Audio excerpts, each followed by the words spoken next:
যদি গণভোটটা আগে হয় সমস্যাটা কি বলুন তো? তার মানে যাদের জন্য সংস্কারটা প্রয়োজন তারাই সংস্কারটা চায় না। কোথায় চাঁদাবাজিটা হচ্ছে বলেন তো? সারা দেশে হচ্ছে। 5টা চাঁদাবাজি বলেন। আমি দেখেন, আপনি যদি না দেখেন তাহলে আপনাকে তো আমি আসলে চাঁদাবাজি বলেন। বিগত 14 মাসে যে 100 মারা গেল আভ্যন্তরীণ কোন্দলে 500 মানুষ, এটার দায় কে নেবে? চাঁদাবাজ তো সবার আগে সরকার, গভর্নমেন্ট চাঁদাবাজ। চাঁদাবাজের অভিযোগে চাপের মুখে বিএনপি, দলীয় নিয়ন্ত্রণ কতটা? 5ই আগস্টের পরে নয়ন নামের একজন যুব দলের, তিনি তো নেতা, তাকে আমরা সন্ত্রাসী মাস্তানে বলি। নুরুল ইসলাম নয়ন গুন্ডা পান্ডা। নুরুল ইসলাম নয়ন জাতীয়তাবাদী ছাত্রদল কেন্দ্রীয় কমিটির ভাইস প্রেসিডেন্ট ছিল, অসংখ্যবার আওয়ামী লীগের আমলে জেল কাটছে। আমি যে জামাতের আমি রোকন, আমাকে 5% টাকা মাসের শুরুতে সংগঠনে দিতে হবে। ডক্টর ইউনূসের জন্য যত দিন যাবে তত দিন কঠিন হতে থাকবে। যাদের 40% ভোটার, তো সেই ভোটারটা বিশ্ববিদ্যালয়ের ক্যাম্পাসে স্টুডেন্টরা সে ভোটটা দিল না কেন?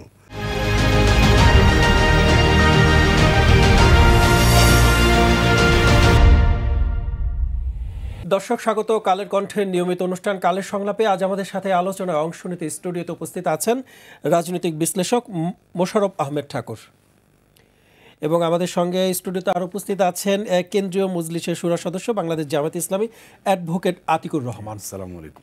আপনাদের দুজনকে স্বাগত কালের কণ্ঠের স্টুডিওতে। শুরুতে মোশাররফ ভাই আপনার কাছে একটু আসতে চাই। সারা দেশে তো বিএনপি এরই মধ্যে মনোনয়ন দিয়েছে, এবং এর মধ্য দিয়ে কিন্তু এক প্রকার আমরা দেখছি যে যারা মনোনয়ন বঞ্চিত হয়েছেন তারা বিক্ষোভ করছেন বিভিন্ন জায়গায়।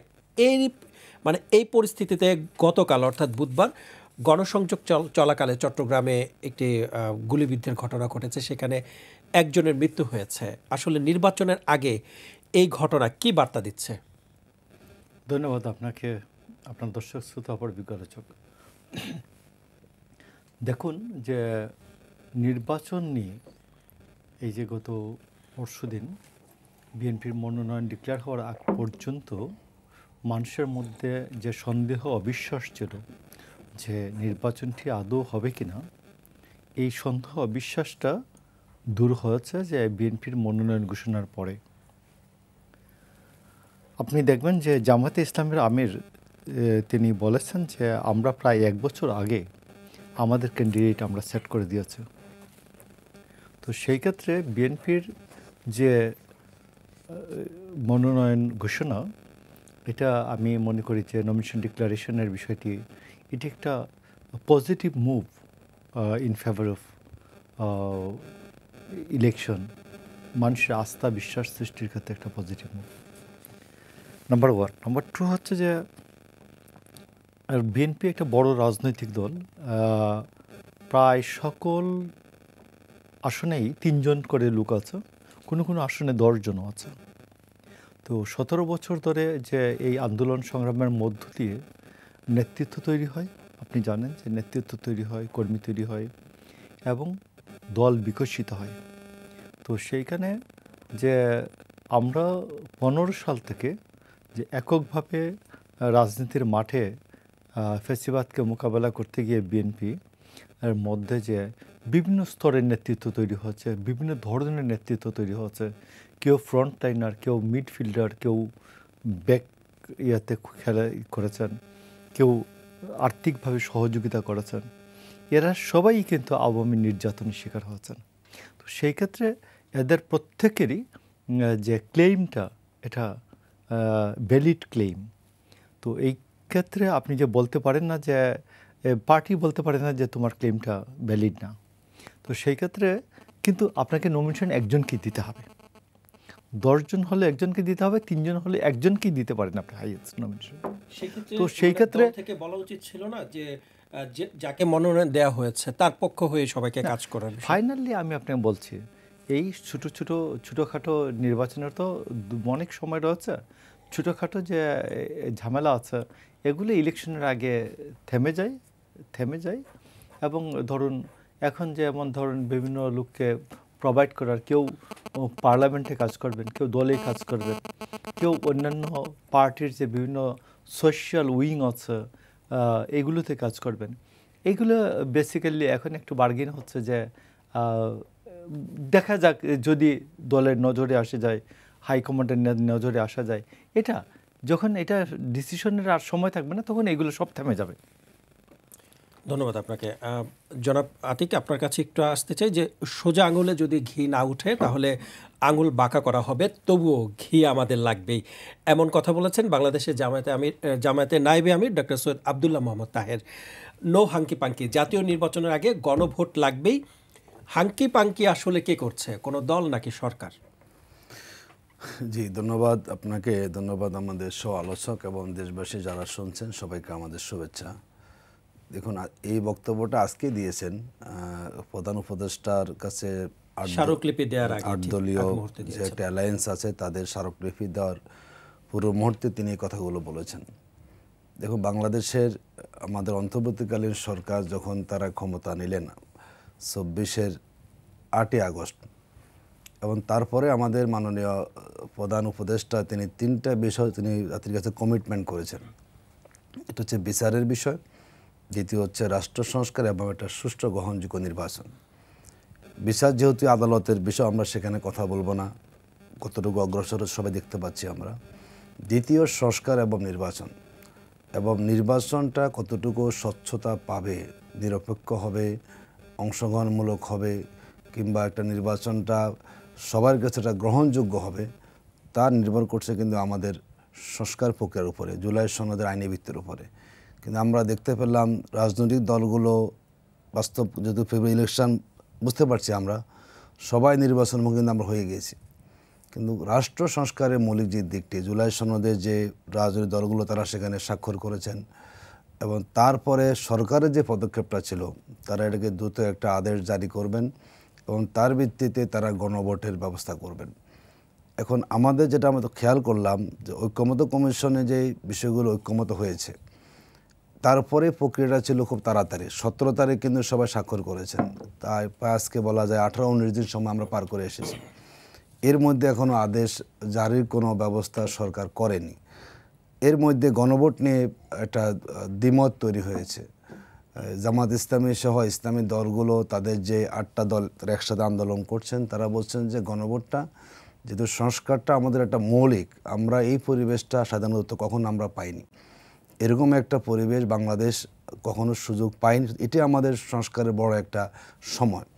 সে আলোকে আমরা বলেছি যে আমাদের যে সনদগুলো হয়েছে, ইতিমধ্যে ঐক্যমত্য কমিশন তারাও সুপারিশ দিয়েছেন মাননীয় প্রধান উপদেষ্টার কাছে, চিফ অ্যাডভাইজারের কাছে, কিন্তু এখনও আদেশটাও হয়নি এবং গণভোটটা হয়নি।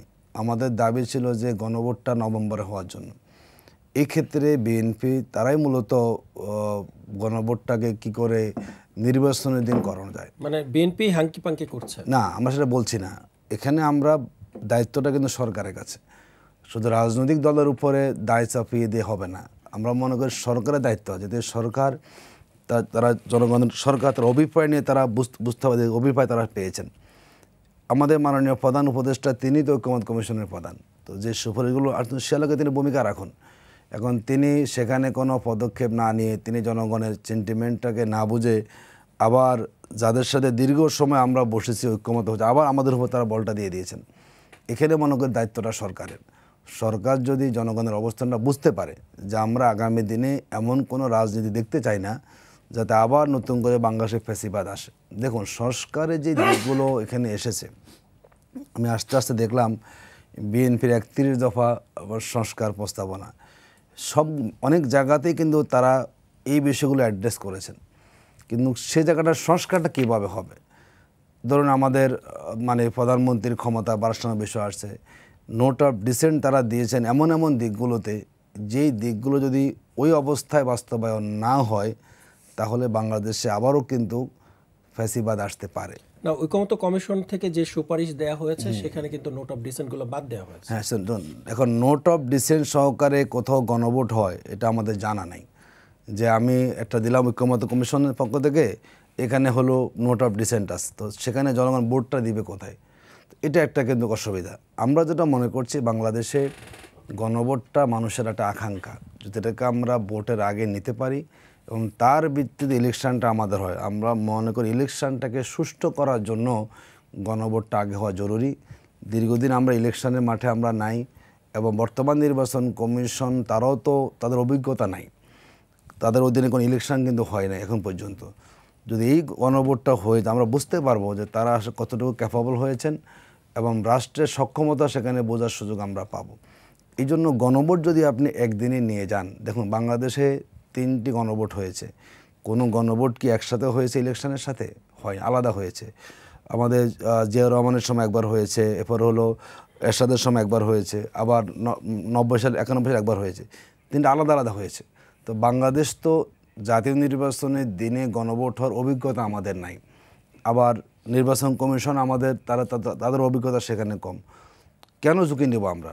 আমরা মনে করি ঝুঁকি মুক্ত। এর আগে যে গণভোটগুলো হয়েছে, আপনি বলছেন যে 3বার হয়েছে, সেখানে তো একটি বিষয় ছিল যে সরকারকে আপনারা চান কি চান না, কিন্তু এখন তো 84টি বিষয় অন্তর্ভুক্ত করা হয়েছে।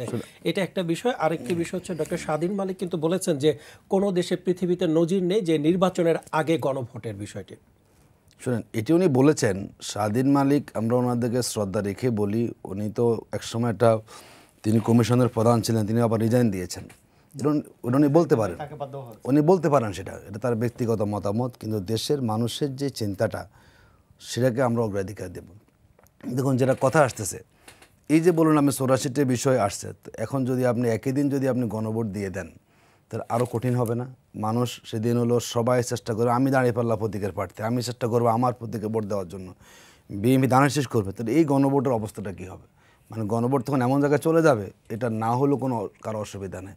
আমরা যেটা মনে করছি এখন, দেখুন যারা বাংলাদেশে ক্ষমতা আসতে চায়, ধরুন যদি বিএনপি, তারা এর আগে 3বার ক্ষমতায় ছিলেন, তারা ভাবেন তারাই হয়তো ক্ষমতা আসবেন, যদি তাদের সদিচ্ছা থাকে। তো অসুবিধাটা কি? ধরুন যদি আমি এই সংস্কারগুলোকে আন্তরিকভাবে মেনেই নেই, তাহলে আগে হতে অসুবিধাটা কোথায়? মানে আগে যদি গণভোট হয় তাহলে কি ভোটাররা আসবেন?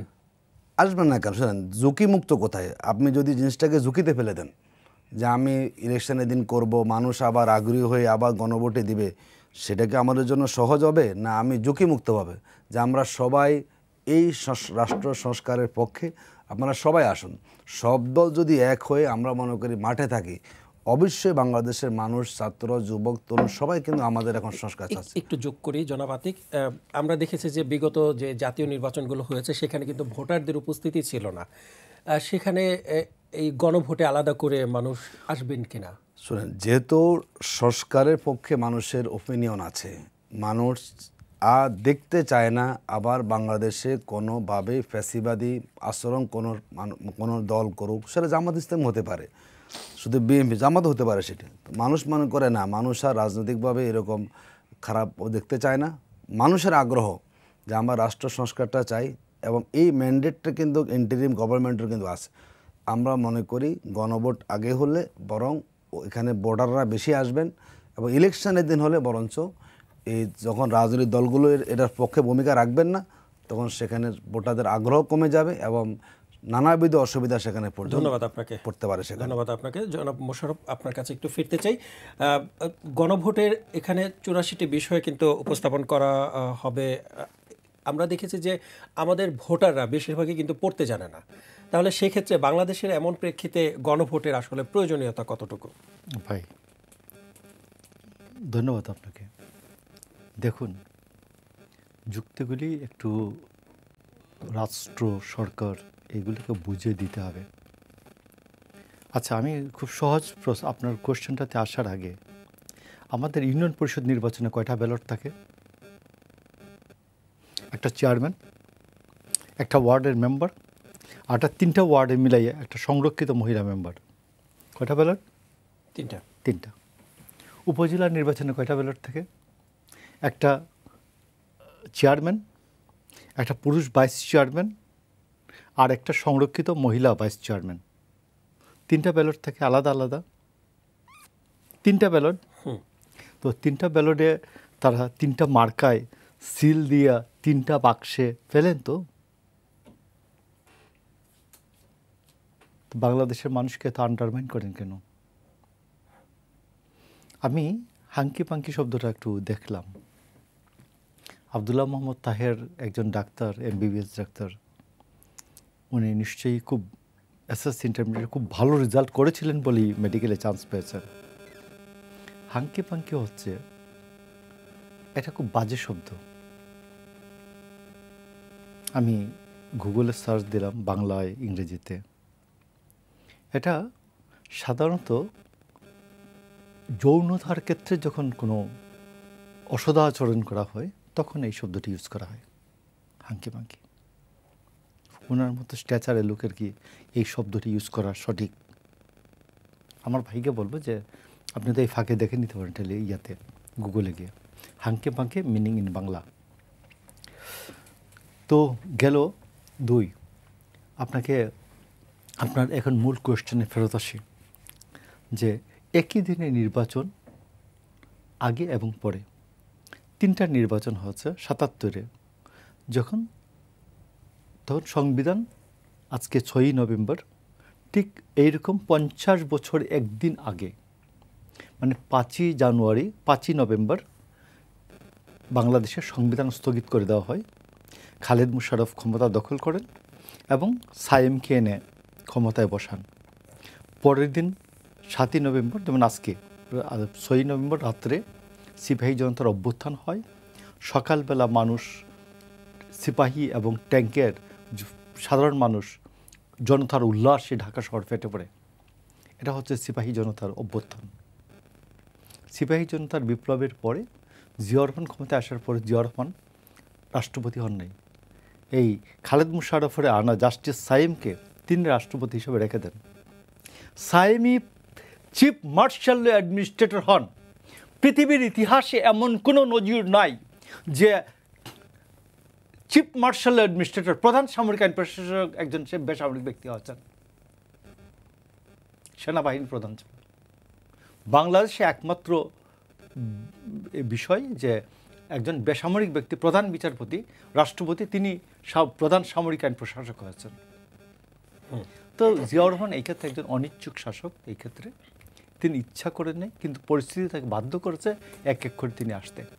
জিয়াউর রহমান 77 সালে বললেন যে আমি ক্ষমতায় থাকা এবং আমার অনুসৃত নীতির প্রতি আপনার সমর্থন আছে কি না, single out question. Ziaur Rahman থাকবেন না। 82 সালের 24শে মার্চ সেনাপতি এরশাদ ক্ষমতা দখল করার পর তিনি 85 সালে একটা গণভোট দেন যে পরবর্তী নির্বাচিত সরকারের কাছে ক্ষমতা হস্তান্তর পর্যন্ত আমি ক্ষমতায় থাকবো কিনা, সিঙ্গেল কোয়েশ্চেন। 91 সালে কোয়েশ্চেনটা, সেপ্টেম্বর মাসে যে গণভোটটা হলো, সেহেতু কোয়েশ্চেন ছিল যে রাষ্ট্রপতি শাসিত সরকার থেকে আমরা সংসদীয় সরকারের প্রবর্তন করেছি, এর প্রতি আপনার সমর্থন আছে কি না। Yes, clear. এখন আসুন, আমাদের একজন ছেলে বলেছে যে এই বাচ্চা বায়না ধরলো যে আমার যে মায়ের পেটে যে ভাই আছে ওর খতনাটা পেটে বা জন্মের আগেই দিতে হবে।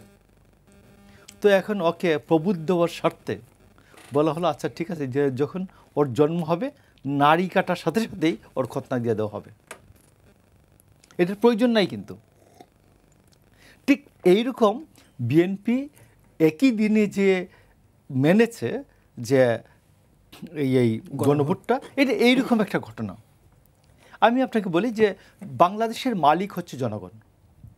জনগণ তার সার্বভৌম অভিপ্রায়, সার্বভৌম ক্ষমতা প্রয়োগ করে তিনি তার প্রতিনিধিগুলিকে, যেমন আমরা যদি এখন এই কালের কণ্ঠ থেকে কাউকে কথা বলতে পাঠাই, আমাদের বসুন্ধরা গ্রুপের চেয়ারম্যানের সাথে, আমরা তো সবাই এই 200-300 লোক যেতে পারবে না, আমরা 3 জনকে পাঠালাম, 4 জনকে পাঠালাম, মানে আমাদের সবার অভিপ্রায় তাকে জানাই দিলাম। তারা এসে ওইখান থেকে একটা আলোচনা করে বলল যে এই সিদ্ধান্ত নিয়ে আসছি, আপনারা মানেন কিনা। দ্যাট ইজ গণভোট।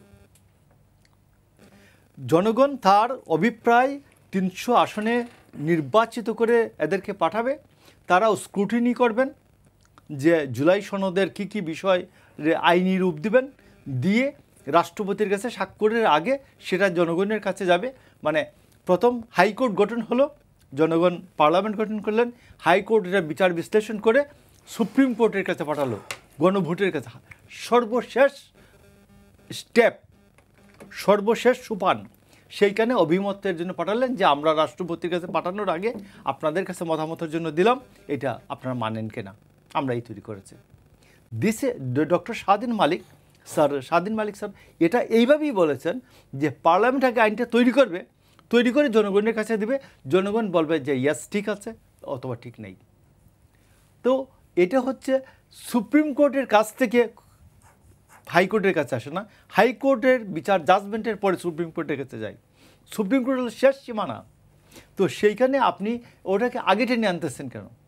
তো এই জন্য আমি আপনাকে বলছি যে এখন কতগুলো বিষয় আছে যে সিলেটে একটা প্রবাদ আছে, বাঁশ কাটবার আগে বাঁশ না কেটে ঝাড় থেকে আপনি টানলেন, এ বাঁশ তো ঝাড় থেকে বিচ্ছিন্ন হবে না, ছুটে আসবে না। আগে বাঁশটা কাটবেন, তারপর টানটানি করবেন, ঝাড় থেকে আলাদা হবে। তো এখন এটা আপনাকে এইরকম অসঙ্গতি, আমার আইডিয়া হচ্ছে যে ডক্টর ইউনূস যত ক্ষমতাকে প্রলম্বিত করবেন, দেরি করবেন, এইরকম সমস্যা তৈরি হতে থাকবে। আপনি দেখবেন যে বিশাল একটা ঘটনা, দুর্ঘটনা আমাদের জন্য 27 কোটি টাকার একটা প্রকল্প নেওয়া হচ্ছে। আমি একটু জানতে চাচ্ছিলাম যে দেশের এই প্রেক্ষাপটে গণভোটের আসলে প্রয়োজন আছে কিনা। এক্স্যাক্টলি পার্লামেন্ট নির্বাচন হওয়ার আগে এবং পার্লামেন্টে আইন প্রণয়নের আগে এই গণভোটের কোনো প্রয়োজন নাই। ধন্যবাদ আপনাকে। জনাব আতিক, একটু ফিরতে চাই আপনার কাছে যে গতকালকে অর্থাৎ বুধবার চট্টগ্রামে যে গণসংযোগের সময় গুলিবিদ্ধের ঘটনা ঘটেছে, এই ঘটনাকে অনেকে বলছে যে দেশে মব কালচার তৈরি হয়েছিল, সেই ধারাবাহিকতায় কিন্তু এ ধরনের ঘটনা ঘটেছে। একটু আপনার কাছ থেকে বুঝতে চাই দেশের আইন শৃঙ্খলা পরিস্থিতি আগের দিকে ফিরে যাচ্ছে কিনা, অথবা এই আইন শৃঙ্খলা বাহিনীর তত্ত্বাবধানে আগামী জাতীয় নির্বাচন কতটুকু নিরাপত্তা থাকবে। জি, আমি আপনার এই কোশ্চেনে যাওয়ার আগে আমার কিছু বিষয় একটু যুক্তি দিয়ে কথা বলতে হবে, যেটি আমাদের সহ-আলোচক বলেছেন। দেখুন, আমাদের দেশে কিছু আঞ্চলিক প্রবাদ আছে। উনি যে শব্দটা বলেছেন হাঙ্কি পাঙ্কি, এটি আমাদের নোয়াখালীতে বলে টালবাহানা করা। যেটা আমি নিজেও সেই বেল্টের মানুষ, ডাক্তার তাহের সাহেব কুমিল্লা অঞ্চলের মানুষ। এটা একটা আঞ্চলিক প্রবাদ বাক্য, এটাকে ডিকশনারি খুঁজে ভিন্ন অর্থ নেওয়ার কোনো সুযোগ নেই। এটা একটা আঞ্চলিক শব্দ টার্ম, যেটাকে উনি অনেকটা টালবাহানা অথবা আপনি একটু ডিলে করা বোঝানো ব্যবহৃত হয়। এটা একটা আঞ্চলিক শব্দ, এটাকে ডিকশনারিতে অর্থ খুঁজতে গেলে সঠিক অর্থ পাওয়া যাবে না। দ্বিতীয়টি বলেছেন, দেখুন ইউনিয়ন পরিষদের নির্বাচন আর এটা কি এক, এখানে তো আমাদের দৃষ্টিভঙ্গিগত সমস্যা। কোথায় কি নিয়ে গেলেন? একটা গণভোট বাংলাদেশের আগামীর রাজনীতির গতিপথ নির্ধারণ করবে, সেটাকে আপনি নিয়ে আসছেন উপজেলা। মানে এই থিঙ্কিংটিতে আমাদের জন্য প্রবলেম। তার মানে আমরা চাচ্ছি কোনো না কোনোভাবে রাষ্ট্রটা আগের জায়গায় থাকুক। বিএনপি এর আগে 3 বার ক্ষমতায় ছিল, 2 মেয়াদে 15 বছর, 2 টার্ম, তারা 10 বছর, এবং 96 তারা কিছুদিন ছিলেন। বিএনপির ওই সময়টাকে আমাদের সামনে আসে না। এখন তো জামাত ইসলামী সহ ইসলামী দলগুলো তার একদিকে, বিএনপি আওয়ামী লীগ তো নির্বাচনের ফিল্ডে নাই। এখন বিএনপি যে বিগত সময়ে তারা দেশ শাসন করেছেন, আমরা কি বুঝতে পারি না ওই চিত্রটা কেমন ছিল? আপনি কীভাবে ধারণা করতে পারলেন? ধরুন যদি বিএনপি আসুক কিংবা যারাই আসুক, এসেই তারা খুব মানে আগ্রহ সহকারে তারা এগুলো বাস্তবায়ন করবেন। বাংলাদেশের যারাই যখন ম্যান্ডেট পান তারা ভুলে যান, প্রথম কাজ শুরু করেন কি করে আবার জনগণের ভোটটাকে করা যায়। সুতরাং এই যে আস্থা বিশ্বাসের ঘাটতি আমাদের আছে, এই আস্থা রাখার কোনো সুযোগ নাই যে পার্লামেন্ট হয়ে যাওয়ার পরে সব হয়ে যাবে। নো, এটি হবে না। দ্বিতীয়, আপনি কি তাহলে ধরে নিচ্ছেন যে আগামী নির্বাচনে বিএনপি আসবে? না, আমি নিচ্ছি না, কিন্তু মনে হচ্ছে বিএনপির মনোভাবে তারাই মনে সর্বে। আমি তাহলে আরেকটু যোগ করতে চাই। আপনি যেটা বলছেন যে যারাই নির্বাচনের ক্ষমতায় যায় তারা পেছনের কথা ভুলে যায়, যদি আপনার এই ক্ষমতায় আসেন তাহলে আমরা করব। আমরা তো বলছি আমাদের গণভোটের পক্ষে আমরা, এবং রাষ্ট্র যতটুকু আমরা আন্তরিক, এই আন্তরিকতা বিএনপি দেখিয়েছে। বলুন তো, এই গণভোট বিএনপি বাধ্য হয়েছে গণভোটের ব্যাপারে। আবার তারা কী করলে এসেছে গণভোট ইলেকশন। কেন? যদি আপনি স্বচ্ছ থাকেন, আপনার সমস্যাটা কোথায়? কেন আপনি এখানে একটা গো দৌড়বেন যে আমি ওই দিনে করতে হবে আমার? তার মানে আপনি চাচ্ছেন যাতে গণভোটে জনগণের মতামতটা কম প্রকাশের সুযোগ পায়। আপনি তখন বলেন জনগণ গণভোট তো চাই নাই। আপনি রাষ্ট্রকে আগের মতো পরিচালনা করবেন, আপনি পিএসসিতে দিবেন, দলীয় নিয়োগ দেবেন, বিচারপতি দলীয় নিয়োগ দেবেন, তার মানে আপনার দুর্নীতি এবং কমিশনের দলীয়, তার মানে আপনি যেই জায়গাগুলো নিয়ে রাষ্ট্রের ছিদ্রপথ দিয়ে মানে রাষ্ট্র তার একনায়কতান্ত্রিক মনোভাবের দিকে চল, সেই জায়গা তার নোট অফ ডিসেন্ট দিয়েছেন। তো আমি মনে করি এই সংস্কারটা 2000 যে আমাদের শহীদ হলেন জুলাই আন্দোলনে, যদি এই সংস্কারটাকে আমরা করতে না পারি, অন্য কোনো দিকের সাথে ডাইভার্ট করে দিই, এই জনগণ কিন্তু আমাদেরকে ছাড়বে না। আমরা পলিটিক্স করি, আপনারা সাংবাদিক আছেন, উনি আমাদের বুদ্ধিজীবী আছেন, আমাদের মনে রাখতে হবে যে জুলাইটা আমাদের কি দিয়েছে। আমরা কি দেখতে চাই আবারও বাংলাদেশে এরকম তরুণের রাজপথে জীবন দেখ? আমরা কি আবারও চাই কোনো মায়ের বুক খালি হোক? আমরা কি আবারও দেখতে চাই একজন মা তার বাচ্চাকে নিয়ে আসলেন জানালার পাশে, তাকে গুলি করে মেরে ফেলা হোক?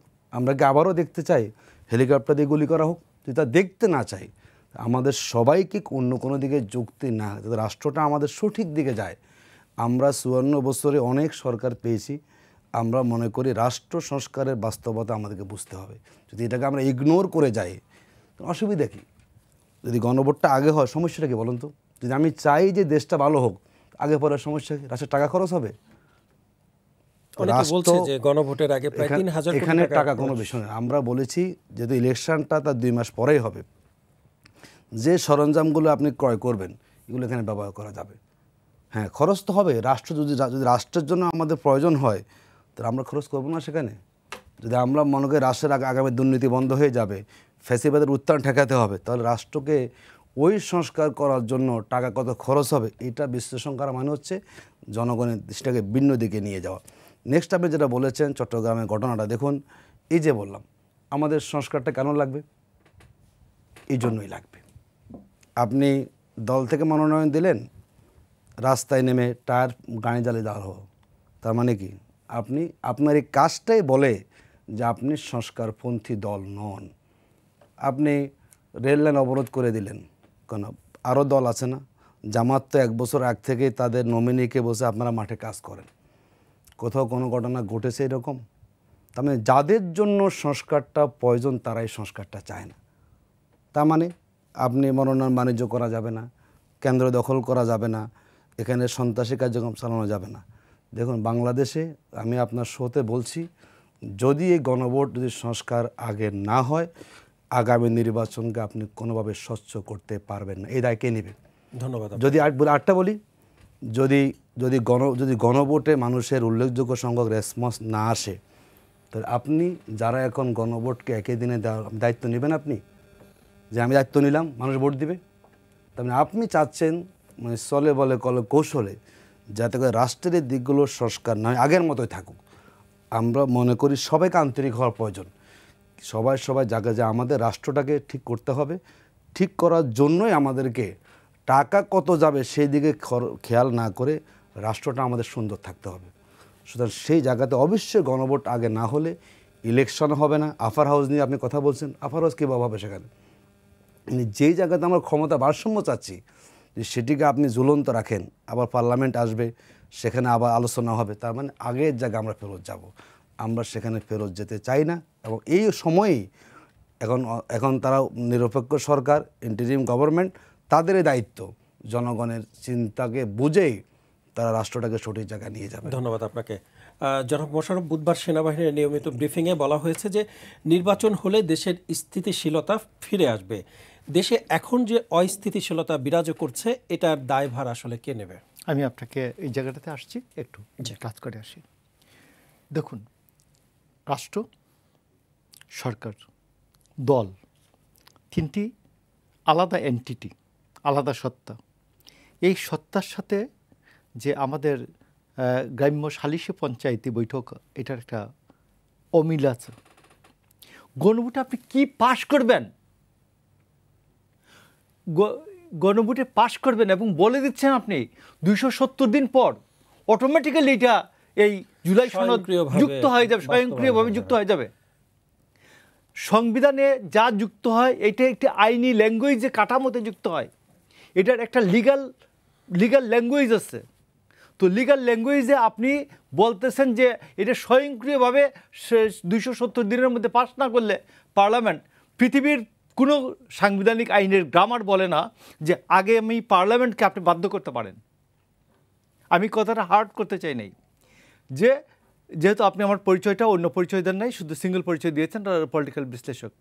তো দেখুন, আমি আপনাকে বলছি যে আপনি এই আইনি কাঠামোটা কে করবে?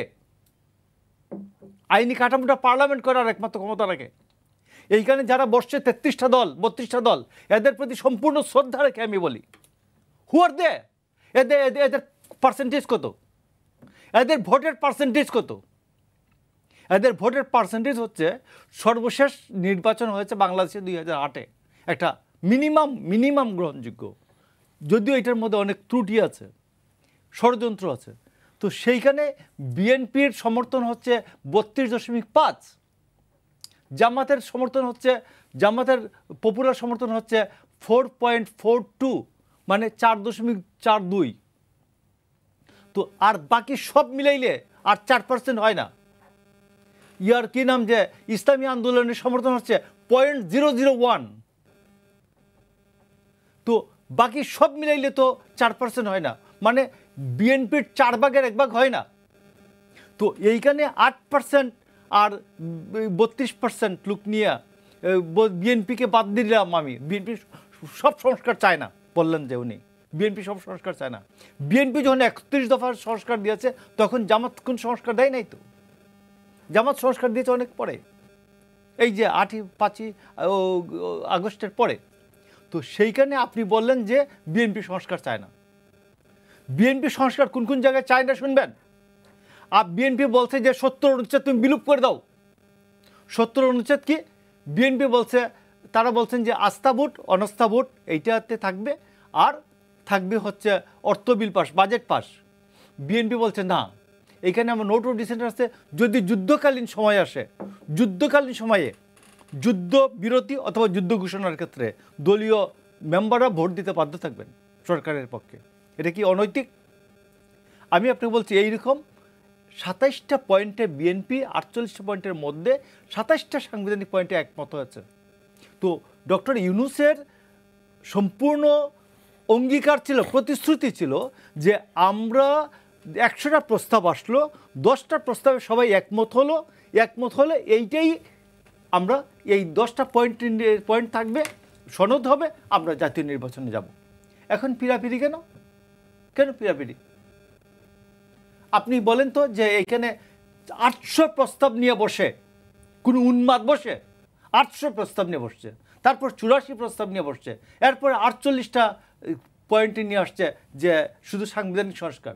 আমি আপনাকে বলছি যে আলী রিয়াজ কোথায়? এখন আলী রিয়াজ কোথায়? কোটি কোটি টাকা খরচ করলেন, মঞ্চ বানালেন, মাঠ বানালেন, পৌরোহিত্য করলেন, মন্ত্র পাঠ করলেন, করে সবাইকে একটা জায়গায় এনে, একটা অমীমাংসিত জায়গায় এনে আপনি চলে গেলেন দেশ ছেড়ে।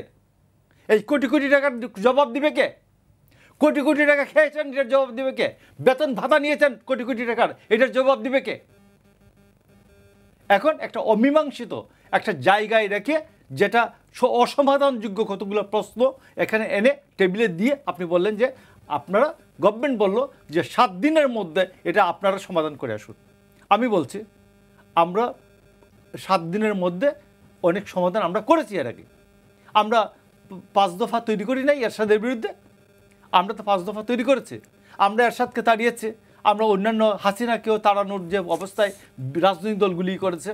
তো আপনি তাইলে এই দায়িত্ব নিলেন কেন? আপনি শুরুতেই বলতেন যে ভাই আপনারা রাজনৈতিক দলগুলি ভাইয়ে মিলে আপনারা নিজেরা বসে একটা জিনিস তৈরি করে নিয়ে আসেন, কোনটা আপনারা একমত। আমরা এটা তৈরি করে নিয়ে দিতাম, 15 দিন লাগতো, 1 মাস লাগতো, 2 মাস লাগতো, 3 মাস লাগতো, এর বেশি লাগে না রাজনৈতিক দলগুলির।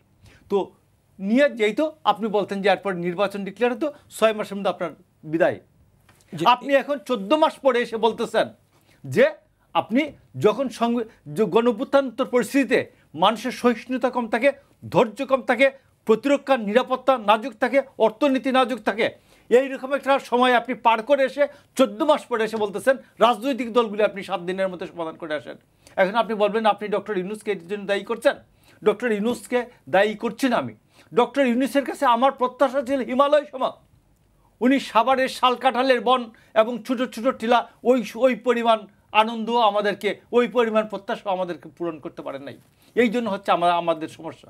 আমরা বলি আজকে যে আমরা নোট অফ ডিসেন্ট সহ যেটা প্রস্তাব পাশ করছি, আমরা একটা কন্ট্যাক্ট করলাম, আপনার সাথে একটা কন্ট্যাক্টে তো আসছি, আমরা আলোচনা করব।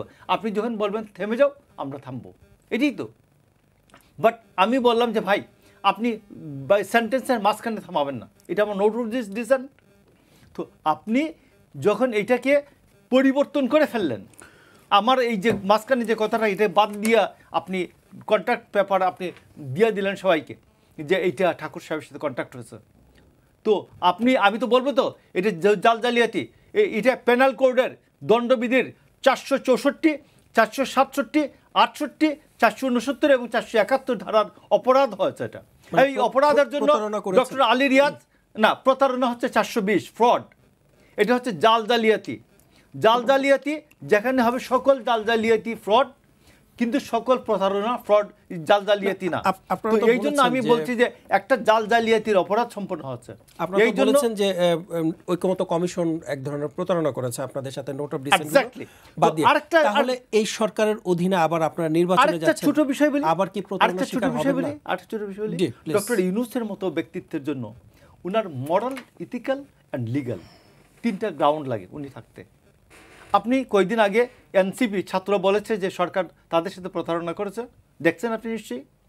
তাইলে বিএনপি বলে প্রতারণা করেছে, তাইলে ওনার সাথে আছে কে?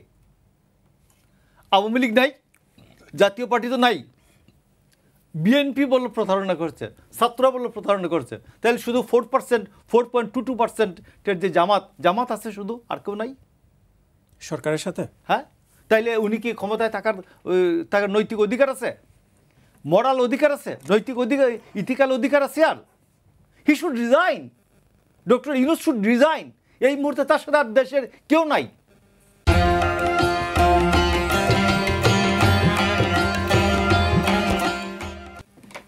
ধন্যবাদ। আমি একটু আমার প্রশ্ন একটু উত্তর জানতে চাই আপনার কাছে। দেশে যে এখন অস্থিতিশীলতা বিরাজ করছে, আমি আপনাকে বলি, সেনাবাহিনীর পক্ষ থেকে যে প্রেস ব্রিফিংটা হয়েছে, মেজর জেনারেল মাইনুল ইসলাম উনি যেটা বলেছেন, আমি বলছি ওনারা খুব রাইটলি এটা আইডেন্টিফাই করতে পেরেছেন প্রবলেমটা। এবং আমি মনে করি যে দেখুন, সেনাবাহিনীর প্রধান শুরুতে বলেছিলেন যে 18 মাস আমরা এই সরকারকে সমর্থন দেব, 18 মাস দেখুন ফেব্রুয়ারি পর্যন্ত। তো আমি বলতে হইতেছি তো যে যারা রাষ্ট্র পরিচালনা করছেন এদের থেকে তো সেনাবাহিনী, আমাদের ওয়াকারুজ্জামান, জেনারেল ওয়াকারুজ্জামান এবং সেনাবাহিনী অনেক এগিয়ে আছে। আমি তাদেরকে ধন্যবাদ জানাই যে তারা প্রপারলি এই যে দেশের যে নাজুক অর্থনীতির অবস্থা, নাজুক প্রতিরক্ষা এবং নিরাপত্তার অবস্থা, এই যে মানুষের যে ধৈর্যহীনতার অবস্থা, অসহিষ্ণুতার অবস্থা, মব ভায়োলেন্স, এই সমস্ত কিছুকে একমাত্র কবর দিতে পারে একটি জাতীয় নির্বাচন, একটি সরকার, একটা নির্বাচিত সরকার। এই গণভোট টনভোট এইগুলো কোনো কিছুই এর সমাধান করতে পারে না। ধন্যবাদ আপনাকে।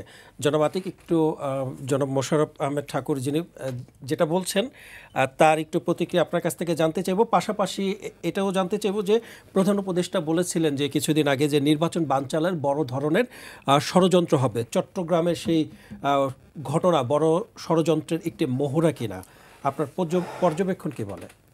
জি ধন্যবাদ। আমি আসলে মোশাররফ হোসেন ঠাকুর ভাইকে আমি রাজনীতি বিশ্লেষক ভাবছিলাম, কিন্তু যেহেতু আমি এখানে একটা দলকে প্রতিনিধিত্ব করছি, ভালো হতো ওনার দলীয় পরিচয়ের সামনে আসলে। কারণ উনি রাজনীতি বিশ্লেষক থেকে উনি চলে গেছেন হলো বিএনপির সরাসরি লিডার হিসাবে। উনি যা বলেছেন, রাজনৈতিক বিশ্লেষক তিনি তার জায়গা থেকে নিরপেক্ষ বিশ্লেষণ করবেন, আমার পক্ষ আসবে, অমুকের পক্ষ আসবে। কিন্তু উনি যা বলেছেন, উনি রাজনৈতিক বিশ্লেষকের আড়ালে উনি মূলত বিএনপিকে রিপ্রেজেন্ট করে এখানে কথা বলছেন।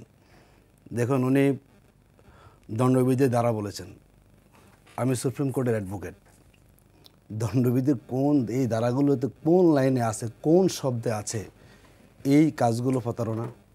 আপনি নতুন আইন করতে পারবেন? উনি যে প্রতারণা বলছেন, আমি তো নিজের প্র্যাকটিসিং লয়ার। এই যে জালজালিয়াতির সংজ্ঞা, ঐক্যমত কমিটির আলোচনাগুলো হয়েছে, এগুলো জালজালিয়াতি, তো মামলা করতে হবে।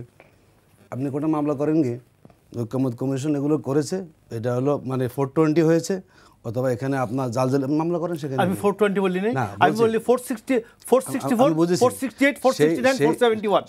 দেখুন আপনি মিলান, সেই জায়গাগুলোর ভিতরে কোন লাইনে আছে এগুলো প্রতারণা পড়বে মিলান। এটি আপনি বলছেন, যেটি আমি আলোচনা আসছি। দেখুন, আসলে মূল হচ্ছে ওনারা গণভোটে চান না। বিএনপির স্থায়ী কমিটির মেম্বার হাফিজুল সাহেব বলেছেন যে জুলাই সনদের প্রয়োজনটা কি। আমি যেরকম বললাম আপনাকে, কথা ওটাই আসলে। জুলাই সনদ হলে বাংলাদেশের বহু মানুষের সোর্স অফ ইনকাম বন্ধ হয়ে যাবে। এই যে উনি আজকে ডিফেন্ড করে কথা বলছেন, বিগত 14 মাসে যে 100 মারা গেল আভ্যন্তরীণ কোন্দলে 200 মানুষ, এটার দায় কে নেবে বলুন? 167 জন, কত 168 জন হয়েছে একটা দলের ইন্টারনাল কোন দলে মারা গিয়েছে, উনি এটাকে কীভাবে ডিফেন্ড করবেন? চাঁদাবাজি দেশে চলছে না, এখন দখলবাজি চলছে না, এভাবে দেশ চলবে আপনার? কোথায় চাঁদাবাজিটা হচ্ছে বলেন তো? সারা দেশে হচ্ছে। 5টা চাঁদাবাজি বলেন। আপনি যদি না দেখেন, আপনি যদি না দেখেন তাহলে আপনাকে তো আমি আসলে চাঁদাবাজি বলেন। পুরো দেশে হচ্ছে, পুরো দেশে হচ্ছে চাঁদাবাজি, একটাও হচ্ছে না। চাঁদাবাজির জন্য আজকে মানুষ মারা হচ্ছে। আমি বলতেছি একটা হচ্ছে না। আমি বলি, আপনি কথা বলতে দেন আমাকে। না, আমি বলতেছি, আমি বলছি আপনি যদি না দেখেন তো আপনাকে আসলে দেখানো যাবে না। দেশের মানুষের আহাজারি চলছে, এমন কোনো লোক যারা শিকার হচ্ছেন, আমি বলছেন কেউ দেখছেন, তার মানে আপনি আসলে রাষ্ট্রটাকেই ওই দেখার সুযোগ পাচ্ছেন না আপনি। আমি নেক্সটে আসি। দেখুন, উনি বলছেন যে জামাত 4.242%, এটা ওনার একটা সত্যকে গোপন করা। উনি আমার শ্রদ্ধেয় সিনিয়র মানুষ, ওনাকে আমি রেসপেক্ট করি বলি, 96-এর পর থেকে জামাত কখনো কি পুরো দেশে ইলেকশন করেছে? আমরা ইলেকশন করেছি মাত্র হলো জোট ভিত্তিক 2001-2008-এ। এবার প্রায় কত বছর পরে এসে আমরা আবার একসাথে ইলেকশন করব। ওই 90 উনি বলছেন 2008 সাল আমরা ইলেকশন করলাম 20কে 22টা সিটে, যদি সেটাকে তিনি 4 পয়েন্ট ধরেন তাহলে 300 আসনে কত পার্সেন্ট হবে? উনি যোগ করুক যে আমরা মাত্র 20-22টা জায়গায় ইলেকশন করেছি কিংবা 30টা করেছি, তো তার মধ্যে যদি 4% হয়, যদি আমরা 300 আসনে করতাম কত পার্সেন্ট সেখানে হতো? তো উনি এটাকে আসলে জামাতকে আন্ডার এস্টিমেট করতেছে। দেখুন, কেন উনি কি দেখেন না সাম্প্রতিক যে জরিপগুলো হচ্ছে, সেটা উনি দেখেন নাই? এদেশে ছাত্র জনতা যে জরিপটা চলছে সেখানে বিএনপি এবং জামাতের কিন্তু জনমতের খুব বেশি তবে, বরং আরও বাড়বে। নেক্সট হচ্ছে ছাত্র শিবির দীর্ঘ সময় ক্যাম্পাসগুলোতে নিষিদ্ধ ছিল, আমরা তো কোনো রাইট ছিল না আমাদের। উনি বলছেন আমরা 15 বছর এই দেশে ছিলাম, আমাদের কোনো রাইট ছিল, আমরা কাজ করতে পেরেছি। সেই জায়গাতে 4টা ইউনিভার্সিটিতে কি সব ছাত্ররা শিবির হয়ে গেছে? এত শিবির সেখানে নাই, তো কেন ভোট দিল? ছাত্রদলের মতো সংগঠন, এত জনপ্রিয় সংগঠন যাদের 40% ভোটার, তো সেই ভোটারটা বিশ্ববিদ্যালয়ের ক্যাম্পাস স্টুডেন্টরা সেই ভোটটা দিল না কেন? শুধু আপনি ওই কোন সময়ের ভোটার এটি বিশ্লেষণ করা যাবে না। বাংলাদেশে নদীর পানি বহুদূর জল গড়িয়েছে, আগের হিসাব করে এখন 2025-এ এসে ইলেকশনকে সামনে রেখে এই জরিপ দেওয়া মানুষকে ভিন্ন দিকে নেওয়ার একটা কৌশল। আমরা মনে করি জরিপে তো আমরা দেখেছি যে আওয়ামী লীগের প্রতি আবার মানুষের আস্থা ফিরে আসছে। শুনুন, ঠিক আছে, আসতে পারে, মানে থাকতে পারে না, সব দেশ থেকে বিতাড়িত হয়ে গেছে। সেখানে যে আওয়ামী লীগ বলছে পুরো বাংলাদেশ আওয়ামী লীগ ছিল, এখন সেই বাংলাদেশের জরিপে আওয়ামী লীগ কয় পার্সেন্ট আসছে? যে সব মানুষ আওয়ামী লীগ করেন, সেখানে 10-15% আসাটা এটা খুব আসতেই পারে, সেটা মানুষ সব তার মানে ভালো হয়ে যায় না। তো ছাত্র সংসদগুলোর নির্বাচনের ফলাফলটা বলে যে আমাদের মোশাররফ ভাইদের আগের যে একটা মানে মাথায় সেট আপ করা আছে যে অমুক দল বড় দল, ওটা মাথার থেকে জেড়ে ফেলে দিয়ে রিসেন্ট বাংলাদেশের তরুণ ছাত্র ছাত্রী নারীদের যেই ধারণাটা চিন্তাটা ওনাকে সেটাকে ওন করলে আমার কাছে মনে ভালো হবে। মানে তরুণদের কাছে কি বাংলাদেশের অবশ্যই তার তো প্রমাণ তো আমরা পেয়ে গেছি ইলেকশনগুলোতে। তো সেই ইলেকশনে যাদের মনে করেন 40% ভোট আছে, তো তাদের ছাত্র সংগঠনের সমর্থন আছে না? সে সমর্থনটা কোথায় গিয়েছে বলেন তো?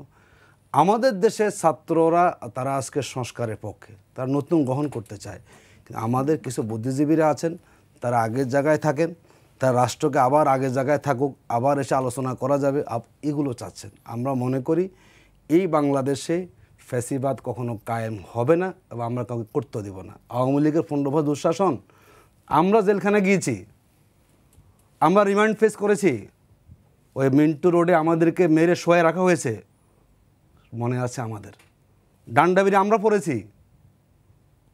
আবার সেটা আমরা চাচ্ছি যে আমরা আবার সে আসুক, আবার আমাদেরকে মেরে পুরো মানে শুয়ে ফেলা হোক। আমরা মনে করি রাজনীতিকে চেঞ্জ আসতে হবে, যেই ক্ষমতা আসুক, যাতে কেউ আর কোনো ছিদ্র পথ দিয়ে বাংলাদেশ এই কাজটা করতে না পারে। কেন আপনি চাচ্ছেন না ভাই গণভোট? গণভোটের সমস্যাটা কি বললাম, লজিক দেন আমাকে আপনি সব করেন পার্লামেন্টে গিয়ে, তো সেই পার্লামেন্ট যে ভালো হবে তার প্রমাণটা কি? আমরা মনে করি দেশের স্বার্থে, আমি আবারও বলছি, আমরা সবাই ভুক্তভোগী, হয়তো উনিও ভুক্তভোগী হতে পারেন। বলেন কে না বাদ পড়ছে বলুন তো? বিগত সময় সাংবাদিক সবাই সেখানে সাফার করেছেন। আমরা মনে করি আমরা তরুণ প্রজন্ম, আমাদের জন্ম হয়েছে 80-র দশকে, আমাদের জন্ম, আমরা এই দেশটাকে সবাই ভালোবাসি, সেই ভালোবাসা দিয়ে আমরা কাজটা করতে চাই। আমরা চাই না কোনো মিছিলে কোনো পুলিশ গুলি করুক, আমরা দেখতে চাই না কেউ এরকম যে বলছেন গণসংযোগে গিয়ে গুলি, কেন এটা হয় বলেন তো? আমরা মনে করি প্রত্যেকটা দলকে পরিবর্তন হতে হবে, জামাতও পরিবর্তন হবে, অসুবিধা নাই, জি ধন্যবাদ। পরিবর্তন হয়ে আমাদেরকে সঠিক দৃষ্টিভঙ্গি পোষণ করতে পারলে দেশের জন্য ভালো হবে। কে ভালো কে সুবিধা অসুবিধা, দেশটা সঠিকটাকে যাচ্ছে কিনা সেই দিকটাকে আলোচনা করলে আমাদের কাছে মনে হচ্ছে আমরা সবাই সঠিক পথটা সেখানে আমরা খুঁজে পাব। ধন্যবাদ আপনাকে জনাব মোশাররফ আহমেদ ঠাকুর। আমি একটু অ্যাডভোকেট আতিকুর রহমানের যে উত্তর দিয়েছেন তার কোনো প্রতিক্রিয়া যদি আপনি জানাতে চান তাহলে সেটাও পারবেন। আর পাশাপাশি একটু আপনার কাছ থেকে আরও একটু জানতে চাইব যে বড় বানচালের সাথে আসলে কারা জড়িত থাকতে পারে। নির্বাচনের বানচালের কথা বলেছিলেন অন্তর্বর্তী সরকার প্রধান। আমি আপনাকে বলি, আমার ভাই তো আতিক বললেন তো 30 আসনে ইলেকশন করেছেন যখন, এটা 1996 সালে 12ই জুন আওয়ামী লীগের সাথে আন্দোলন করার পরে জামাত 300 আসনে নমিনেশন দিয়েছিল। 300 আসনে নমিনেশন দিয়ে আসন পেয়েছে 3টা, আর ভোট পেয়েছিল 8.61। এই যে এইখানে আছে, এই যে উইকিপিডিয়ায় আছে, উনি ইচ্ছা করলে উনি নিজেও দেখতে পারে, আমার এখানে বের করা আছে, এই যে আমার এখানে বের করা আছে, একটু দেখে নিতে পারেন ফলাফলটা। এবং বিএনপি পেয়েছে 33.61% ভোট, এবং আসন পেয়েছে 118টা। কথা বুঝছেন? তো এই জন্য আমি আপনাকে বলছি যে সবগুলো যে কি বলে এই হিসাবটা 300 আসনে ভোট করে ভোট পায় 8.61%, আর আসন পায় 21 বছর আগের ঘটনা, 21 বছর পর বাংলাদেশ এখন অনেক চেঞ্জ হয়ে গেছে। আমি আপনি বলছি তো ওইটা তো ধরবেন তো, এরপর তো ভোট হয় নাই ভাই। 8টা আপনি মানেন না, ঠিক আছে, 8-এ আপনি অল্প আসনে। 2014 সালে কেছিল উপজেলা নির্বাচনে। তো তারপরে আমি আপনি বলছি তো চাঁদাবাজি সম্বন্ধে একটা ছোট্ট বিষয়। চাঁদাবাজিটা কীভাবে হচ্ছে? চাঁদাবাজিটা করছে তাইলে এই সরকার আসার পরে সমস্ত পৌরসভায় পৌরসভার চেয়ারম্যানদেরকে বাতিল করে পৌর প্রশাসক দিয়েছে ডিসি অথবা একজন ম্যাজিস্ট্রেটকে। পৌর প্রশাসকরা এইখানে টেম্পু stand, baby taxi stand, CNG stand এইগুলো ইজারা দিয়েছে। এখন আপনি যখন ইজারা দিল সরকার, তো ইজারাদার ইজারা উঠাবে না। এখন জামাত এটা বলে এইটার নাম হচ্ছে চাঁদাবাজি। তো চাঁদাবাজ তো সবার আগে সরকার, গভর্নমেন্ট চাঁদাবাজ ওইখানকার ডিসি, চাঁদাবাজ ওইখানকার পৌরসভার যে দায়িত্বে যে আছে, যে ম্যাজিস্ট্রেট বা এডিএম বা এডিসি, ও চাঁদাবাজ। ও এটা দিল কেন? ও আমি আপনাকে বলতেছি, প্রতিটা চাঁদপুর যান, হাজীগঞ্জ যান, হবিগঞ্জ যান, সমস্ত জায়গায় যে ডিসি, ইউনো এবং এরা দিয়েছে কি বলে টেম্পো স্ট্যান্ড, এগুলো চাঁদা দিয়েছে, ইজারা দিয়েছে। তো আপনি যখন ইজারা দিয়ে রাজস্ব আদায় করলেন, সরকার টাকা নাই কেন? টাকা আগে তো এটা ইজারা ছিল না, এখন ইজারা দিচ্ছেন কেন? বলে গভর্নমেন্টের টাকা নাই, টাকা দরকার। তো টাকা দরকার, এই জন্য ইজারা দিচ্ছে। আর এরপরে উপজেলা চেয়ারম্যান ও আওয়ামী লীগ হোক, বিএনপি হোক আর জামাত হোক, ওর তো দায়িত্ব আছে আগামীবার ভোটে যেতে হবে, এই জন্য এই ইজারাটা কম দেয়। আর ওরা এসে সমস্ত জায়গায় ইজারা দিয়েছে। তো ইজারা দেওয়ার পরেই সেই ইজারাদার ইজারা উঠাবে না। জামাত বলে এই জায়গায় ইজারার জায়গায় এই যে ইজারাদের যে দেওয়ার পরে সে যে ইজারাদার যে টাকা উঠাচ্ছে, এইটাকে বলে যে এইটা চাঁদাবাজি। আমি আপনাকে বলছি, ইসলামী ব্যাংক যে 5টা দখল করছেন, ফার্স্ট সিকিউরিটি ব্যাংক কি আপনাদের? ফার্স্ট সিকিউরিটি ব্যাংকের মান্নান যে চেয়ারম্যান, ও আগে ইসলামী ব্যাংকের এমডি ছিল না? ও ওইখানে বসলো কীভাবে? ফার্স্ট সিকিউরিটি ব্যাংকের চেয়ারম্যান হলো কীভাবে? তো ওইটা দখল হয় না, ওইটা দখল না, ওইটা তখন হয় মায়ের কুলে ফিরে আসছে ব্যাংক। ইসলামী ব্যাংক মায়ের কুলে ফিরে আসছে, মায়ের ছেলে মায়ের কুলে ফিরে আসছে। আর বিএনপি যখন তার দখল হওয়া বাড়ি সাতক্ষীরাতে যায়, সেইটা হয়ে যায় দখল। বিএনপির যখন ঘের দখল করছে আওয়ামী লীগ, ঘের দখল করে যখন আওয়ামী লীগ যখন চলে গেছে, সে তার সম্পত্তি রেখেছে, এইটার নাম হচ্ছে চাঁদাবাজি, এটার নাম হচ্ছে দখল। জামাত এটা প্রচার করে বেড়াচ্ছে। আমার এতদিনের আন্দোলনের সাথে আমার ভাই আমার বিরুদ্ধে প্রচার করতে চাচ্ছে যে আমি চাঁদাবাজ, আমি দখলবাজ, আমার বিএনপির বিরুদ্ধে আমাকে ভোট দাও। এখন আসুন আপনার যে অরিজিনাল কোয়েশ্চেনে ছিলাম, তো সেখানে আমি বলছি যে এই জিনিসগুলি আপনাকে মনে রাখতে হবে যে আমরা একটা গণ অভ্যুত্থান্তর পরিস্থিতিতে আমরা দেশে একটা স্থায়িত্ব চাচ্ছি, আমরা দেশে একটা স্থিতিশীলতা চাচ্ছি। এই স্থিতিশীলতার বিরুদ্ধে আওয়ামী লীগ আছে, এই স্থিতিশীলতার বিরুদ্ধে দিল্লিতে বসে শেখ হাসিনা ষড়যন্ত্র করছে। শেখ হাসিনার কাছে হাজার হাজার কোটি টাকা আছে, আপনাকে মানতে হবে এটা। শেখ হাসিনা ইচ্ছা করলে এখানে খুনি পাঠাতে পারে, কিলার পাঠাতে পারে। আজকে জামাতকে কিল করার জন্য, বিএনপিকে নেতাদেরকে কিল করার জন্য শেখ হাসিনা পাঠাতে পারে, হাজার হাজার টাকা দিয়ে কিলার পাঠাতে পারে। আপনি দেশকে অস্থিতিশীল করার জন্য, এই সরকারকে অস্থিতিশীল করার জন্য, এই সরকারকে বিপদে ফেলার জন্য আমি আপনাকে বলছি যে ডক্টর ইউনূসের বিরুদ্ধে আমি অনেক সমালোচনা করি, বাট আজকে কেউ বলুক এসে ডক্টর ইউনূসের সরকারকে উৎখাত করতে চাই, আমরা বুকে রক্ত দিয়ে, আমি মনে করি বাংলাদেশের প্রতিটি নাগরিক বুকে রক্ত দিয়ে ডক্টর ইউনূসের সরকারকে রক্ষা করবে। কেন রক্ষা করবেন? রক্ষা করবেন এই জন্য যে আমি একটা স্থিতিশীল সরকারের জন্য একটা নির্বাচন চাই। আমি ডক্টর ইউনূসের উৎখাত চাই না তো। ডক্টর ইউনূস একটা নির্বাচন দিয়ে, সুষ্ঠু, অবাধ, নিরপেক্ষ, জেনুইন নির্বাচন দিয়ে তিনি ক্ষমতা হস্তান্তর করবেন, এটা তার সফলতার মধ্যে পড়ে, নাম্বার 1। নাম্বার 2, আর্মি তার অপেশাদারিত্ব, পেশার বাইরে যে কাজটা করছে, তার প্রতিদিন যে তার যে দক্ষতা, এটা হ্রাস পাচ্ছে, তার পেশাদারিত্ব হ্রাস পাচ্ছে সে মাঠে থাকার কারণে। তাকে প্রতিদিন তার ট্রেনিংয়ের মধ্যে ফেরত যেতে হবে। তো সে ফেরত যেতে চায়, এই জন্য সে নির্বাচন চায়, সেনাবাহিনীর প্রধান। তারেক রহমান বাংলাদেশের স্থিতিশীলতার প্রশ্নে গণতন্ত্রের উত্তরণ চান। 3 জন মানুষ যখন এইটা চায়, নির্বাচন চায়, যে সেনাবাহিনী আমার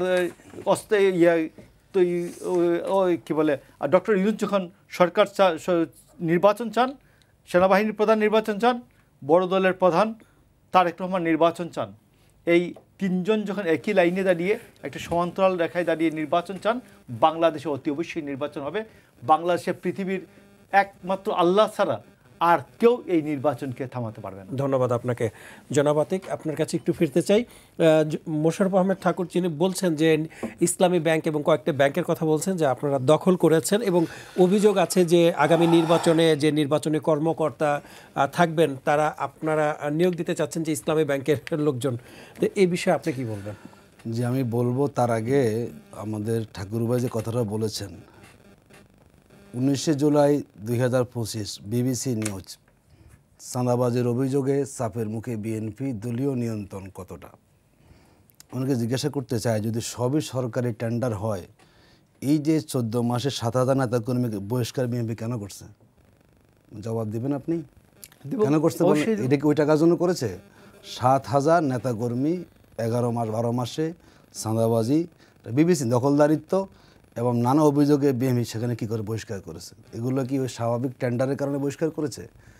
দেখুন, এখানে এই বিবিসি নিউজ যদি বলি, শরীয়তপুর রোডে একটা বাস চলাচল করে, শরীয়তপুর সুপার সার্ভিস, সেখানে একটা কোম্পানির কাছ থেকে 5 কোটি টাকা দাবি করেছে বিএনপি লোকেরা, এবং না দেওয়ার কারণে সেখানে বাস ভাঙচুর করেছে। এটাও কি পৌরসভার টেন্ডারের কথা উনি বলছেন?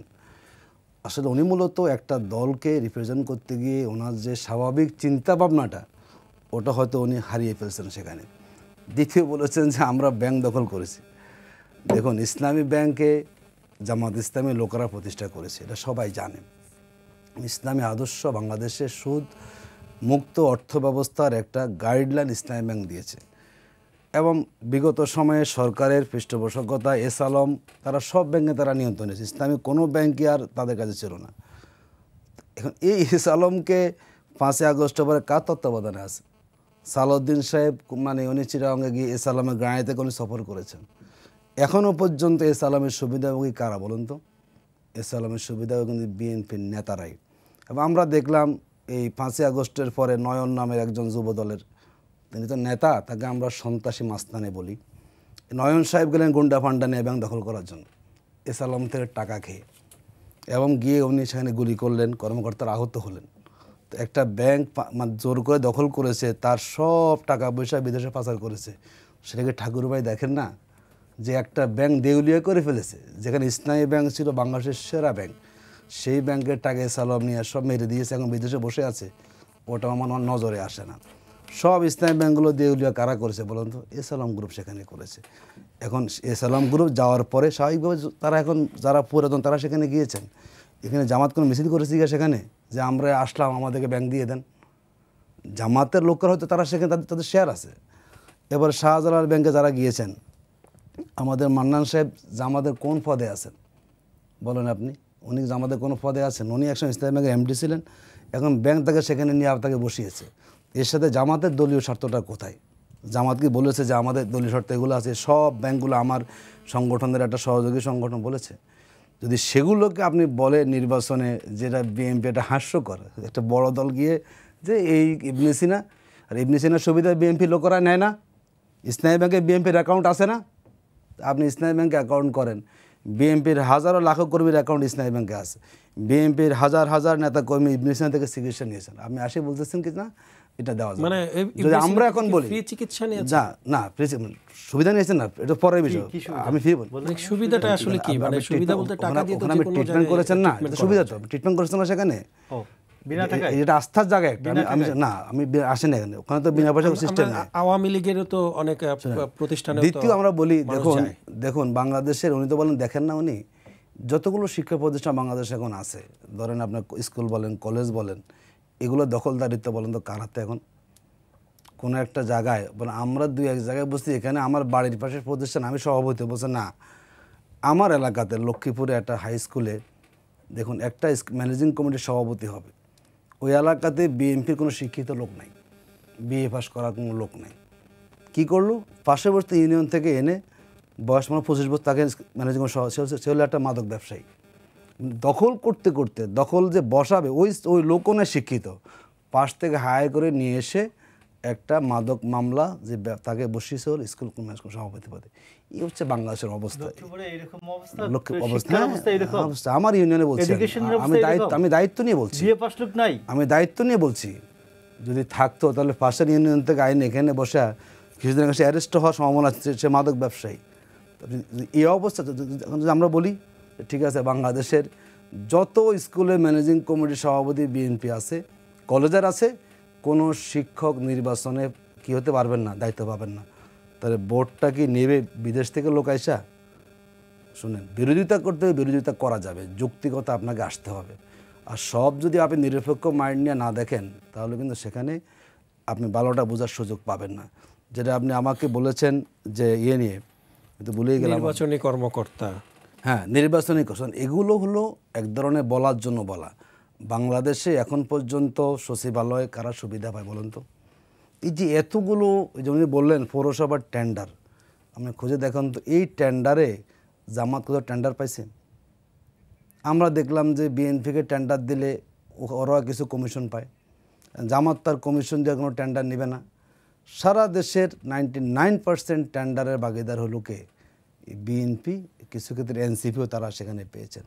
আচ্ছা ধরুন বাংলাদেশের সব জায়গায় গিয়ে আপনার টেন্ডারে আছে, এই যে আপনার গাঁট দখল করা, আপনার রাস্তার ফুটপাথ দখল করা, পরিত্যক্ত জায়গা দখল করা, এগুলো কারা দখল করছেন এখন? আমার কাছে তো খবর আসছে কোনো জায়গা থেকে মাসে 1 কোটি টাকা চাঁদার টাকা উঠে, 1 কোটি টাকা। তো বাংলাদেশ কি চাঁদাবাজ মুক্ত হয়ে গেছে? বাংলাদেশ তো আমাদের সংস্কার দরকার নেই আমাদের, আর সব চাঁদাবাজ মুক্ত বাংলাদেশ হয়ে গেছে, এখন কেউ দখলবাজি করে না, তো দরকার নেই আমাদের। কিন্তু এগুলো হয়তো পরিসংখ্যান দিয়ে, আমি যদি তর্কের খাতিরে মেনে নেই যে চাঁদাবাজি করে বিএনপি তার দল চালায়, তাহলে জামায়াত কিভাবে তাদের দল চালায়? কারণ অনেকে বলছে যে বিএনপি নিলে চাঁদা, জামায়াত নিলে হাদিয়া। আমি দল চালাই বলছি না, বলছি এটাকে আপনি নিয়ন্ত্রণ করেন। চাঁদাবাজির টাকা দলের আমি ওই কথা বলবো না আমি, কিন্তু চাঁদাবাজি তো হচ্ছে। দেখুন জামাত ইসলামী, আমি আসছি জামাত ইসলামী, আমরা দ্বারা জামাত ইসলামী করি, আমরা তো আর রাজনৈতিক কোনো আয় উৎস আমাদের নাই। আমি সুপ্রিম কোর্টের লয়ার, আমি আইন পেশা করে আমি আমার কি করি, সোর্স অফ ইনকাম আমার সেখানে। এখন আমি যে টাকা ধরুন মাসে আয় করবো, যে 1 লাখ টাকা মান্থলি আমার আয় হয়ে থাকে, আমি যে জামাতের আমি রোকন, আমাকে 5% টাকা মাসের শুরুতে সংগঠন মানে দিতে হয়। আমি স্বেচ্ছায় দিচ্ছি, কেউ আমাকে জোর করছে না, কর্মীরা দিচ্ছেন স্বেচ্ছায়, কেউ জোর করতেছে আমাকে দেওয়া লাগবে। এখানে মোটিভেশন, যারা রোকন তারা তার 5% টাকা সংগঠনের ফান্ডে আপনি দিবেন, এটা আপনার একটা অর্থনৈতিক কোরবানি। সেখানে আমার 2 কোটি যদি আমাদের থাকে সহযোগী সহ, আমি ধরলাম 2-3 কোটি লোক আমাদের আছে, তো যদি সবাই এরকম টাকা দেয় তা আমাদের কোনো অসুবিধা আছে? আমাদের নিজেরা টাকা দিচ্ছি এখানে, এই যে আমরা প্রতি মাসে টাকা দিচ্ছি, বিভিন্ন সময় অকেশনে টাকা দিচ্ছি আমরা, এটা আমরা স্বেচ্ছায় নিজেরা দিচ্ছি। সুতরাং সেখানে জামাত ইসলামী এই কাজ কেন করতে হবে? আমাদের স্বচ্ছতা আছে, আমাদের রিপোর্টিং সিস্টেম আছে, প্রতি মাসে আমাদের কোন ইউনিটে কত টাকা আয় হলো, কত টাকা ব্যয় হলো, কাতে কত টাকা আপনি পেয়েছেন, কোথায় আপনি ব্যয় করেছেন, সব রিপোর্ট আছে। এগুলো নিয়ে কোথাও আমাদের কোনো কথা আসে না, ওগুলো আমরা স্বচ্ছতা দেখি। এবং আমাদের অডিট সিস্টেমও চালু আছে সেখানে, যে আপনি কোথায় ব্যয় করলেন, কোথায় বেশি ব্যয় করেছেন, কোনো একটা কর্মসূচিতে আপনি খরচ করার কথা 50, আপনি কেন 1 লাখ খরচ করলেন, এগুলো জবাবদি আমাদের সংগঠনে আছে। আমি চাইলে বিভিন্ন দিয়ে যে আমি 5 লাখ টাকা বাজেট দিলাম, 3 লাখ খরচকে 2 লাখ টাকা নিয়ে গেলাম, কোনো সুযোগ নেই। প্রত্যেকটা জায়গায় আপনাকে পরতে হিসাব নিকাশ করে সংগঠন আমাদের চলতে হয়। ধন্যবাদ। জি, জনাব মোশাররফ আহমেদ ঠাকুর, আপনার কাছ থেকে একটু জানতে চাই যে জনাব আতিক যেটা বলছিলেন যে একটি স্কুলে একটি পদে বসাবেন, সেখানে একজন মাদক ব্যবসায়ীকে বসানো হয়েছে। আমি আপনাকে বলতেছি ওনার এটা একটা খুব প্রান্তিক লেভেলের একটা ঘটনা। আমি বলতেছি এই প্রান্তিক লেভেলের ঘটনাটা সম্বন্ধে আমার খোঁজ রাখার মতো কোনো ব্যবস্থা আমার হাতে নাই এই মুহূর্তে, যে আপনার কোনো গবেষণার টিমকে যে আমি বলে দেব যে একটু খবর লয়ে দেখেন এখানে লক্ষ্মীপুরের এই ঘটনা। লক্ষ্মীপুরে আমি জানি ওনার দায়িত্বের তো কিছু আসছে না। উনি যেটা দায়িত্ব নিয়ে বলছেন, নুরুল ইসলাম নয়ন গুন্ডা পান্ডা, নুরুল ইসলাম নয়ন জাতীয়তাবাদী ছাত্রদল কেন্দ্রীয় কমিটির ভাইস প্রেসিডেন্ট ছিল, অসংখ্যবার আওয়ামী লীগের আমলে জেল খাটছে, অসংখ্যবার মাসের পর মাস এই রিমান্ড খাটছে ডিবি অফিসে। আপনি যুবদলের নির্বাচিত নুরুল ইসলাম নয়ন যুবদলের নির্বাচিত কাউন্সিলের নির্বাচিত জেনারেল সেক্রেটারি, আর উনি বলতেছেন যে ব্যক্তিগত আক্রমণ করলেন, যে নুরুল ইসলাম নয়নকে জানিয়ে আমি গুন্ডা পান্ডা। উনার জানার দৌড়টা তো এই পর্যন্ত। নুরুল ইসলাম নয়ন উনার গুন্ডা পান্ডা? নুরুল ইসলাম নয়ন কত মাস জেল খাটছে জানেন আপনি? দখলে কারা গিয়েছেন?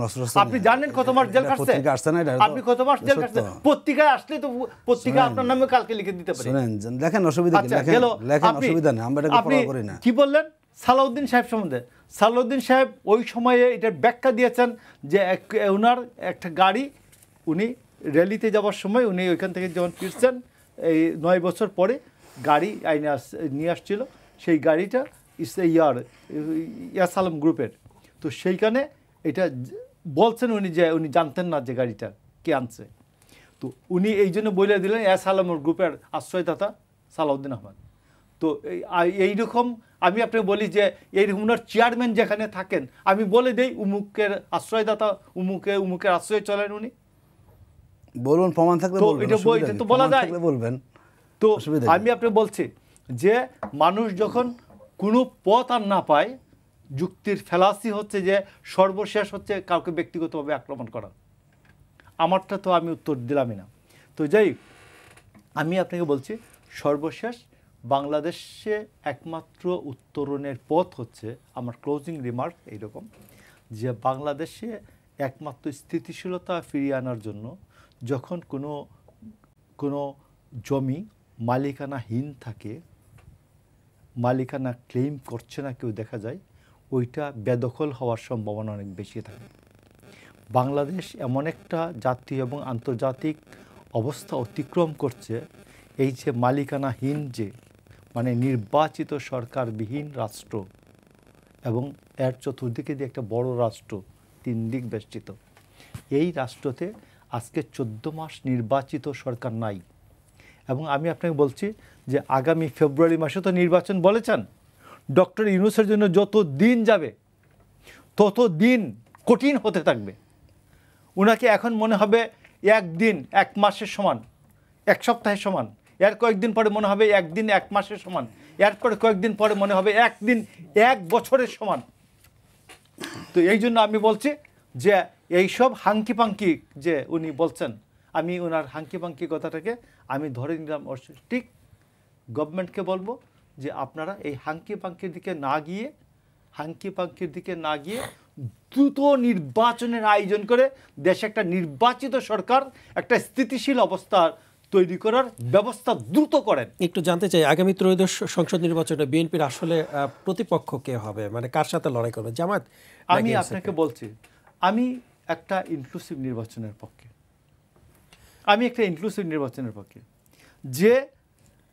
যেই আমার বিরুদ্ধে হোক, আমরা 1998-90 সালে আমরা আওয়ামী লীগের সাথে যখন রাষ্ট্র ক্ষমতা ছিল না, ডাকসুতে ছাত্র সংগ্রাম পরিষদ আসছে, 8 দল এবং 5 দল একসাথে নির্বাচন। আমি ইনক্লুসিভ নির্বাচনে আমরা এদের বিরুদ্ধে আমরা নির্বাচন করে আমরা জয়ী হয়েছি, জোটের পর্যায়ে চলে এসেছি। একটু ছোট করে জানতে চাই। এই জন্য আমি আপনাকে বলছি যে প্রতিপক্ষ আমার যে কেউ হোক, জামাত অবশ্যই একটি ভালো দল, বড় দল, তবে জামাতের যে ইমান আকিদা আছে, মওদুদির ইমান আকিদার সাথে আমার ইমান আকিদার পার্থক্য আছে, প্রথম কথা হচ্ছে। নাম্বার 2 হচ্ছে যে আপনি যে মুখে শরিয়ার, আপনি তো রাষ্ট্র এবং সরকারে বিশ্বাস করেন কিনা, আপনি তো বললেন আল্লাহর জমিন, আল্লাহর জমিন তো সারা দুনিয়া জুড়ে, তো আপনি আল্লাহর জমিনে আল্লাহর আইন প্রতিষ্ঠা করতে চান, সৎলোকের শাসন প্রতিষ্ঠা করতে চান, তো আপনি বলতেছেন আল্লাহর আইন তৈরি করবেন, শরিয়া তৈরি করবেন, তো আপনি ক্ষমতায় গেলে আমি মনে করলাম যে আজকে প্রতিপক্ষ হিসেবে জামাত মনে করলাম যে 300 আসনে জিতে গেল, 300 আসন জিতে গেল, আমরা তর্কের খাতিরে 1 মিনিটের জন্য মনে করলাম 300 আসন জিতছে। আপনি কি পরের 5 বছর পরে আমাকে আর নির্বাচন করতে দিবেন?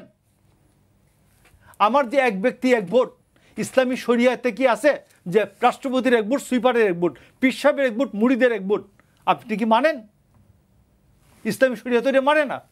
তো আপনি ইসলামী শরিয়ার কথা মুখে বলতেছেন, গণতন্ত্রের কথা, আবার বলেন ভিতরে বলেন ইসলামী শরিয়া আমি কায়েম করব। তো ইসলামী শরিয়া আমি কায়েম করব, আপনি ইসলামী অর্থনীতির কথা বলেন, আপনি ইসলামী ব্যাংকে এফডিআর করেন, আপনাকে ওই এফডিআর এর পেছনে লিখে দিবে সুদ এত %, 9%, 8%, 10% লিখে দিবে ফিক্সড।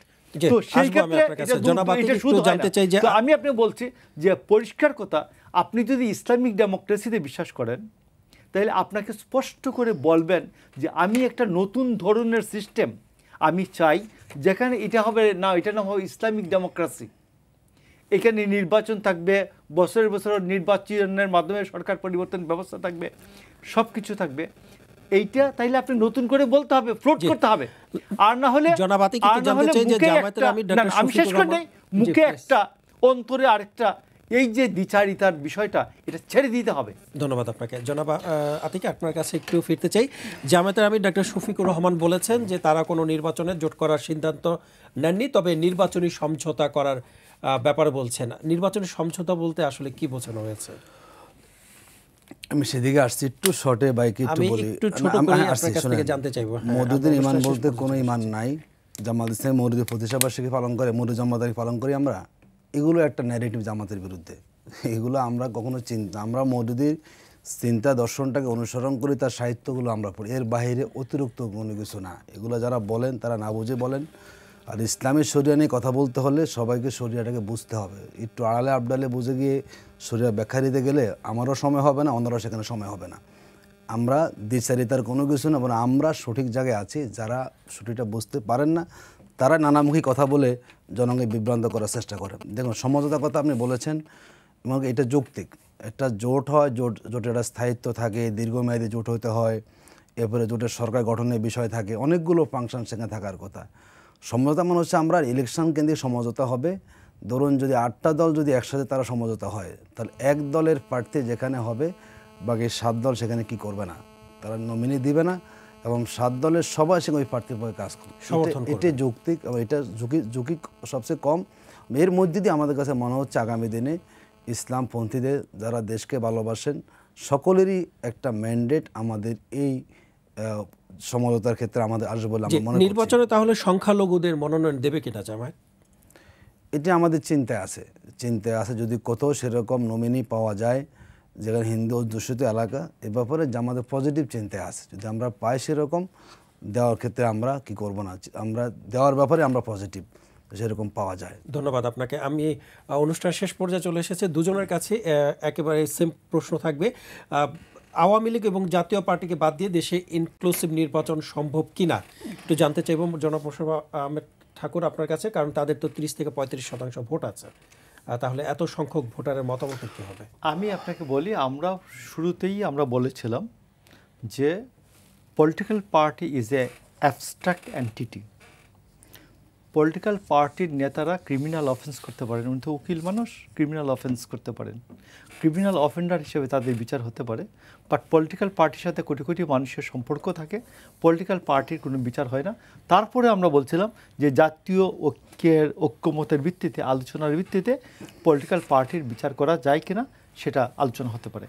এটা বিএনপির সাথে আলোচনা না করে ডক্টর ইউনূস আওয়ামী লীগকে উনি নিষিদ্ধ করেছেন। আমাদের মত ছিল যে আওয়ামী লীগের যারা দোষী ব্যক্তি এদের বিচার হোক, বাকি নির্দোষ যারা আছে এদেরকে নির্বাচনে মাঠে আসতে দেন, তারপরে জনগণ সিদ্ধান্ত নেবে তারা নির্বাচন করবে করবে না, ভোটে দাঁড়াতে পারবে কি তারা পারবে না। এটা আরেকটা হচ্ছে জাতীয় পার্টি সম্পর্কে সিম্পল কোয়েশ্চেন, আমি একবারে পরিষ্কার কোনো ব্যাখ্যাটাকে না দিয়ে বললাম, জাতীয় পার্টিকে আমি নিষিদ্ধের বিপক্ষে ভাই। জাতীয় পার্টি, আপনার সাথে আমার ফ্রেন্ডশিপ আছে, চলছি ফিরছি, আমি মার্ডার করলাম 1400, আপনি কি দায় আপনার? তো এখন জাতীয় পার্টিকে, আর সবশেষ পরিস্থিতি হলো বাংলাদেশে ইলেকটোরাল সিস্টেমের জন্য জাতীয় পার্টিকে আমি নিষিদ্ধের বিপক্ষে, জাতীয় পার্টিকে নিষিদ্ধ করার কোনো দরকার নাই। ধন্যবাদ আপনাকে।